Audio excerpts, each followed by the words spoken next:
नमस्कार, मैं जितेंद्र। स्वागत आप सभी का न्यूज स्पैन में। गूगल पर लोग खबरें खोजते हैं, लेकिन इन दिनों गूगल खुद खबर बना हुआ है।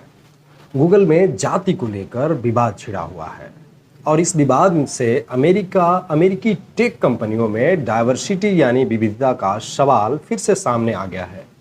वैसे तो ताज़ा विवाद में गूगल के सिर्फ भारतीय और हिंदू कर्मचारी शामिल रहे हैं, लेकिन गूगल के स्टाफ में डाइवर्सिटी की पड़ताल करने से कुछ अन्य पहलू भी सामने आ रहे हैं।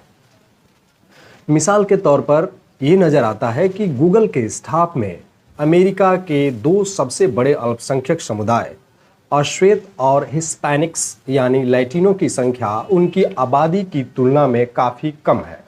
वहीं गूगल में एशियाई, जिनमें बड़ी संख्या में भारतीयों की संख्या है, वो इतने बड़ी संख्या में है कि वे कंपनी की डाइवर्सिटी संबंधी पहल को न सिर्फ प्रभावित कर सकते हैं बल्कि उन्हें रोक भी सकते हैं।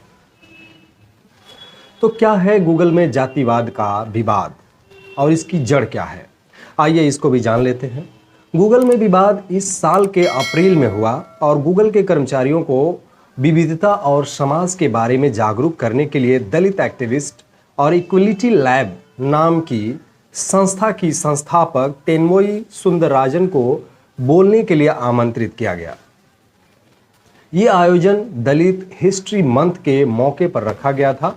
इस भाषण के होने की सूचना मिलते ही गूगल के कुछ कर्मचारी विरोध करने लगे और 7 कर्मचारियों ने बाकायदा मेल लिखकर इसका विरोध किया। कार्यक्रम के आयोजक तनुजा गुप्ता ने इस बारे में दक्षिण एशियाई और मुख्य तौर पर भारतीय कर्मचारियों की राय जानने के लिए इस मामले को इनके मेल ग्रुप में डाला, जिसमें लगभग 8000 दक्षिण एशियाई कर्मचारी काम करते हैं। उन्होंने पाया कि ज़्यादातर प्रतिक्रियाएं आयोजन के खिलाफ में आ रही हैं। कर्मचारियों ने कहा कि ये हमारे लिए नुकसानदेह होगा और जाति के बारे में चर्चा करने से हमारी जिंदगी को खतरा हो सकता है। आखिरकार गूगल ने इस कार्यक्रम को रद्द कर दिया। गूगल की चीफ डाइवर्सिटी अफसर मेलोनी पार्कर ने बताया कि कई कर्मचारियों ने कहा कि इस तरह उन्हें बदनाम किया जाएगा। उन्होंने यह भी कहा कि इस वजह से कर्मचारी चिंतित हैं और उनके बीच बहसबाजी हो रही है। टेक कंपनियों में विविधता की कमी क्यों है? इस विवाद से ये बात साबित हो गई है कि गूगल में जो लोग जाति पर चर्चा से बचना चाहते हैं उनकी संख्या इतनी है कि वे इतने असरदार हैं कि जातिवाद पर चर्चा करने आ रही सामाजिक कार्यकर्ता के तय कार्यक्रम को रद्द करवा सकते हैं। वह भी ऐसा कार्यक्रम जिसमें कंपनी खुद शामिल थी और जिसमें सीमित लोगों को ही हिस्सा लेना था। जाति और जातिवाद की चर्चा से बचना मुख्य रूप से ऊंची मानी गई जातियों की समस्या है और इस आधार पर वे जाति जनगणना का भी अक्सर ये कहकर विरोध करते हैं कि जातियों के आंकड़े जुटाने से जातिवाद बढ़ जाएगा। ऐसे लोगों के लिए समस्या जाति या जातिवाद नहीं, जातिवाद का दिख जाना या उस पर चर्चा होना है। हमें ये नहीं बताया गया कि गूगल में भारतीय मूल के या हिंदू धर्म मानने वाले कितने लोग हैं और वे किस जाति समूह से हैं। अपने कर्मचारियों के बारे में ये जानकारी गूगल सार्वजनिक नहीं करता, लेकिन अपनी डाइवर्सिटी रिपोर्ट में गूगल ने ऐसा काफ़ी कुछ बताया है जिससे उसके वर्कफोर्स के बारे में दिलचस्प जानकारियां मिलती हैं। गूगल की डाइवर्सिटी रिपोर्ट 2022 बताती है कि अमेरिका में गूगल के 48.3% यानी 48.3% कर्मचारी श्वेत यानी व्हाइट हैं। कर्मचारियों का दूसरा सबसे बड़ा समूह एशियाई लोगों का है, जिनकी संख्या 43.2% यानी 43.2% है और कर्मचारियों में 6.9% जो है ब्लैक्स हैं। वहीं 5.3% लैटिनो यानी हिस्पैनिक्स और 0.8% मूल निवासी अमेरिकी हैं। ये आंकड़ा दिखा रहा है कि गूगल के कर्मचारियों में ब्लैक और लैटिनो लोगों की अपनी आबादी से काफ़ी कम संख्या में प्रेजेंटेशन है। अमेरिका की जनगणना रिपोर्ट के मुताबिक वहां 18.7% लैटिनो और 12.1% ब्लैक्स हैं। अमेरिका में एशियाई आबादी सिर्फ 6% है।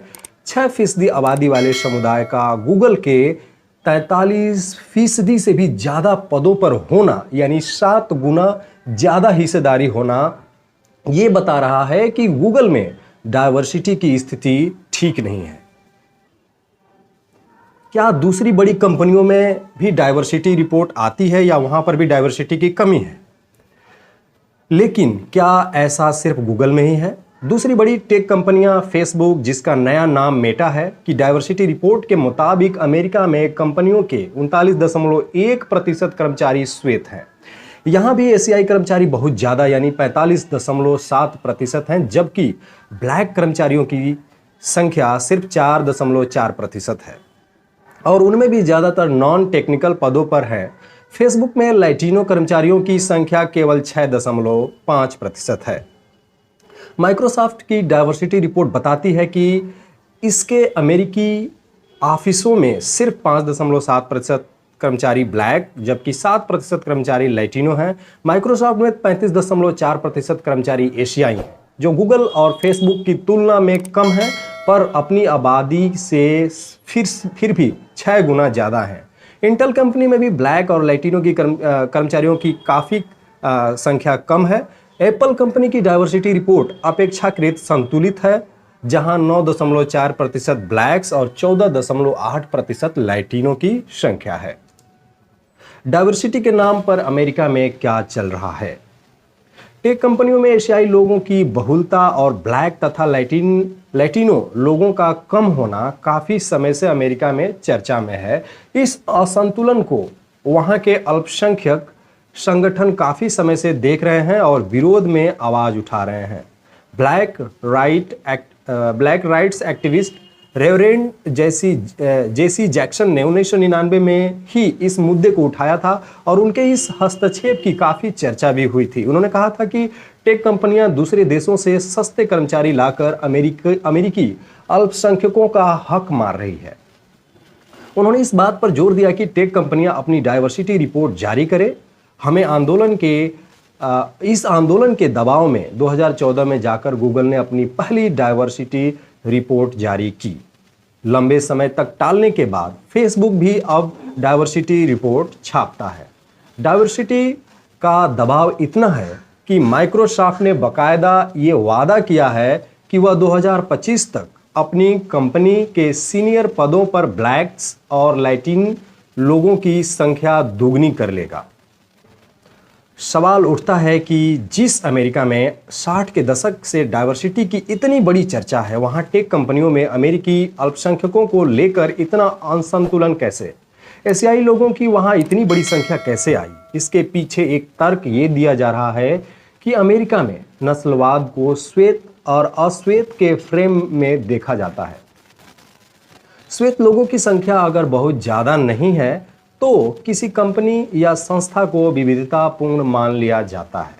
श्वेत अश्वेत के सीधे हिसाब से देखें तो इन टेक कंपनियों में डायवर्सिटी है, लेकिन जाति व्यवस्था की जगह नस्लवाद में भी क्रमिक ऊंच नीच की व्यवस्था होती है। इस लिहाज से एशियाई भूरे लोग वहाँ मिड कास्ट या मिडिल कास्ट हैं। ऐसा संभव है कि कंपनियों ने डायवर्सिटी का लक्ष्य पूरा करने के लिए ब्लैक या लैटिनो लोगों की जगह एशियाई लोगों को उन्होंने ले लिया है, क्योंकि खासकर ब्लैक लोगों का वहाँ संघर्ष का इतिहास रहा है और उनके संघर्ष के कारण ही डायवर्सिटी का विचार आया। संघर्षशील लोगों को कंपनी में रखने में मैनेजर्स असहज महसूस करते होंगे, वहीं एशियाई लोग उन्हें भाते होंगे क्योंकि वे चुपचाप अच्छे लोगों की तरह नौकरी करते होंगे।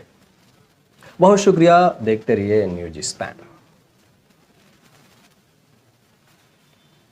ये आर्टिकल जो है दिलीप सिंह मंडल द्वारा लिखी गई है, जो कि दी प्रिंट से ली गई है, तो इसका सारा क्रेडिट दी प्रिंट को जाता है। बहुत बहुत शुक्रिया। कोई अगर कुछ आप कहना चाहते हैं तो आप प्लीज़ कमेंट बॉक्स में ज़रूर टाइप करें।